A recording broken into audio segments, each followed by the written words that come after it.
2000 కోట్ల కోసమే రాహుల్ గాంధీ తెలంగాణకు వచ్చారని ఆరోపించారు బీజేఎల్పీ నేత ఎమ్మెల్యే ఏలేటి మహేశ్వర్ రెడ్డి.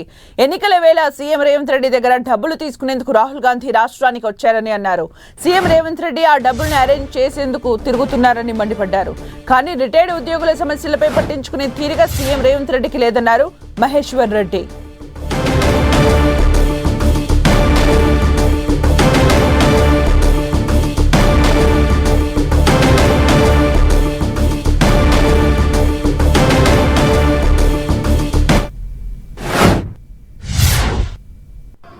రాహుల్ గాంధీ ఎందుకు వచ్చిందని చెప్పి ఆరాధిస్తే రేవంత్ రెడ్డి 1000 కోట్లు ఇస్తాన్నావు, మాకు 4 రాష్ట్రాల ఎన్నికలు ఉన్నాయి, మాకు 2000 కోట్లు కావాలా, నువ్వు 2000 కోట్లు ఇస్తావా సస్తావా అని చెప్పి ఈ రోజు రాహుల్ గాంధీ హైదరాబాద్ వచ్చి దిగితే వాటిని జమ చేయడానికి ముఖ్యమంత్రి శ్రద్ధ చూపిస్తున్నాడు. కానీ ఈ రోజు రిటైర్డ్ ఎంప్లాయీస్ విషయంలో ఎందుకు ఆలోచన చేస్తలేడో ఈ రాష్ట్ర ప్రభుత్వం సమాధానం చెప్పాలని తెలియజేస్తా ఉన్నాను.